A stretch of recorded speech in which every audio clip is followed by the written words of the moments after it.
जय जगन्नाथ बंधुगण कई मते खराब भाविबे नहीं।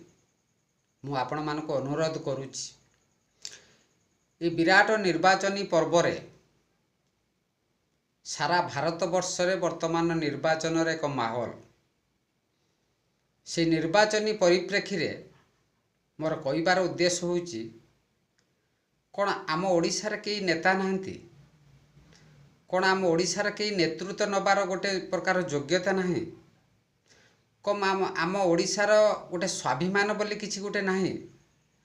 जो प्रदेश रे स्वयं जगन्नाथ हेउचंती राजा, जो प्रदेश जगन्नाथଙ୍କ द्वारा जगन्नाथଙ୍କ ପାଇଁ सारा विश्व रे आदृत, सारा विश्व रे परिचित ओडिशा बोली एक छोटिया राज्य अच्छी।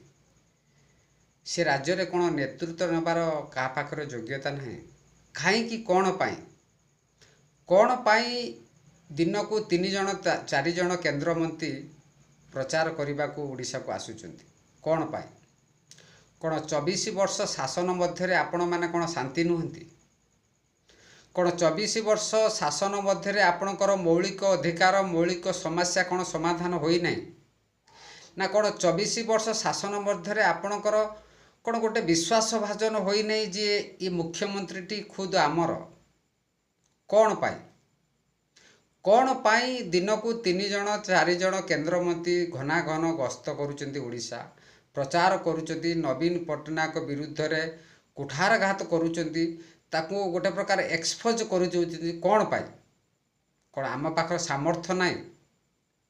ओडिया जाति पाइक पुओ खंडायत जाति आम पाखर कौन सामर्थ्य नहीं? आमे कौन गोटे मुख्यमंत्री हबार आम पाखर योग्यता नहीं? कौन पाई आमको भुआ बुलाउचंती केंद्र मंत्री माने? मुझे प्रश्न करुच्ची आपण मानक। जो प्रदेश रे दीर्घ 25 वर्ष है जड़े मुख्यमंत्री शासन करुछंती, सी जदि गोटे वर्ष को 49टा अक्षर होउची उड़िया अल्फाबेट जो आमे अ आ क ख कहउचंती, से जदि वर्ष को गोटे शिखती कि 2टी शिखती, सी वर्तमान पेपर धरी जो गोटे कॉमेडी करिया टाइप रो गोटे उड़िया भाषा को कदर्य करी गोटे उड़िया भाषार गोटे उपहास करी व्यवहार करते नहीं जी आंको अपारगता जोगु गोटे तमिलनाडु गोटे आईएएस ऑफिसर जी कि मयूरभंज ब्रह्मपुर से कलेक्टर थिले, तांकर भी साहस हो गला। जो प्रदेश मुख्यमंत्री तांको भाषा जानी नांती, सी कहीं चेष्टा करिबोनी मु एठी कैप्चर करिम बोली। बरं कहयाकू गले नवीन पट्टनायक ठारू VK पांड्यान भल उड़िया कहउचंती मो मतरे। तेणु ये 2024 निर्वाचन रे आपण मानक मु अनुरोध करी सचेतन हो जातु बंधुगण। एठी सामर्थ्य अच्छी, एठी योग्यता अच्छी। ये जगन्नाथ देशर माटी, एठी बरपुत्र माने जन्म होइतिले, विजु पट्टनायकर ये प्रदेश, एठी गोपबंधु दास, फकीर मोहन, गंगाधर आपण माने विश्वास करि परिबेने केते केते विराट विराट महापुरुष एठी जन्म नेइचंती। कोन पई आमे गोटे बाहर लोक पछरे आमे गड़ेबा? आमर कोन स्वाभिमान नाही? कोन पई केंद्र मंत्री घना घन आसिक आम बुझौचंती नवीन पट्टनायक विरुद्ध रे घना घन गोटे प्रकार कुठारघात करुचंती, माने ताकू अरेस्ट करिबा पई भी कथा गलानी। कोन पाई? जो प्रदेश रे मुख्यमंत्री जो प्रदेश भाषा शिखी नांती, से भाषा शिखेबा पई बाहर प्रदेश रो लोक आसी ताकू शिक्षा दउचंती, सेठी कोन आमे आशा करिबा? आपण माने कहंतु।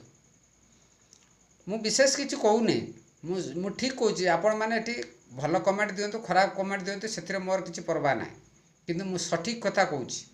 मु कहूँ दल विरुद्ध रे कहूनी कि कहूँ दल को मुझे सपोर्ट करी कहूनी, मु सठिक कथा कहूँ। आपण माने ग्रहण करि पारंती न करि पारंती। दीर्घ 25 वर्ष शासन मध्य रे आपण माने कहंतु एभली निर्वाचनी माहौल आपण केबे देखिथिबे? एभली निर्वाचन खर्च दिल्ली रो फ्लाइट रे भुवनेश्वर आसिले केते खर्च आपण माने जानी थिबे। दिन को 3 जन 4 जन केंद्र मंत्री ओडिशा को गस्त करूचंती, घना घन ମିଟିଂ ହେଉଛି, ଘନା ଘନ ପର୍ଯ୍ୟାଲୋଚନା ହେଉଛି, ଘନା ଘନ ରୋଡ଼ ଶୋ ହେଉଛି, କେତେ ପଇସା ଖର୍ଚ୍ଚ ହେଉଛି, ଏସବୁ ଆମ ପଇସା। ତେଣୁ ଯଦି ଆମ ପ୍ରଦେଶର ରାଜା, ଆମ ପ୍ରଦେଶର ଯଦି ମୁଖ୍ୟମନ୍ତ୍ରୀ ଠିକ୍ ଶାସନ କରୁଥାନ୍ତେ, ଆଜି ଏଭଳିଆ ଦିନ ଆମେ ଦେଖିବାକୁ ପାଇନଥାନ୍ତେ। ମୋ କଥାଟାକୁ ଆପଣ ଗ୍ରହଣ କରିବେ ବୋଲି ମୁଁ ଆଶା କରୁଛି। କୌଣସି ଦଳକୁ ମୁଁ ସପୋର୍ଟ କରି କହୁନି, ଏବେ ବି ସମୟ ଅଛି। ମୁଁ ଚାହୁଁଛି 2024ରେ ବିଜେଡ଼ି ଆସୁ, କିଛି କହିବାର ନାହିଁ, ମୋର କିଛି ପରବା ନାହିଁ। କିନ୍ତୁ ସେ ପେପର ଧରି ଆପଣ ପଢ଼ନ୍ତୁ ନାହିଁ, ଆପଣ ଚେଷ୍ଟା କରନ୍ତୁ ଓଡ଼ିଆ ଶିଖିବେ। ଦେଖନ୍ତୁ, ମୋଦି ଜଣେ ଅଣ ଓଡ଼ିଆ ଲୋକ, ତାଙ୍କୁ ଦୁଇ ପଦ କହିଦେଲା ବେଳକୁ ସେ ପେପର ଧରୁନାହାନ୍ତି। ସେ ବିନା ପେପରରେ କେତେ କ୍ଲିଅର ଓଡ଼ିଆ ଭାଷା କହୁଛନ୍ତି। କିନ୍ତୁ ତମେ 25 ବର୍ଷ ଶାସନ କରିସାରିଲା ମଧ୍ୟରେ 25 ବର୍ଷ ଶାସନ କରିସାରିଲା ପରେ ଆପଣ ଓଡ଼ିଆ କହିପାରୁନାହାନ୍ତି। ୟାଠାରୁ ଲଜ୍ଜାଜନକ ବିଷୟ ଏ ଦୁନିଆରେ କ'ଣ, ଏ ପୃଥିବୀରେ ନାହିଁ। ଆପଣଙ୍କ ପାଖରେ ଯୋଗ୍ୟତା ନାହିଁ ମୁଖ୍ୟମନ୍ତ୍ରୀ ହେବାର। ଆପଣ ଦୁଇ ଜାଗାରୁ କେମିତି ଛିଡ଼ା ହେଉଛନ୍ତି? ମୋତେ ଲଜ୍ଜା ଲାଗୁଛି। ଆପଣ ଇସ୍ତଫା ନେଇଯିବା ଦରକାର। ଆପଣ ଖୁଦ ଗୋଟେ ଡିକ୍ଲାର କରିଦେବେ ଯେ ମୁଁ ରାଜନୀତିରୁ ସନ୍ନ୍ୟାସ ନେଲି। ଲଜ୍ଜା ଲାଗୁଛି। ବାହାର ପ୍ରଦେଶରୁ ନେତା ମନ୍ତ୍ରୀଗଣ ଆସି ଆପଣଙ୍କୁ ଶିକ୍ଷା ଦେଇ ଯାଉଛନ୍ତି, ଧମକେଇ ଯାଉଛନ୍ତି। ମୁଁ ମାନୁଛି ବିଜେପି ଯଦି ଏଠି ସରକାର କରେ, ତାହେଲେ ବିଜେଡ଼ି ଶାନ୍ତିରେ ଟିକେ ଶୋଇପାରିବ।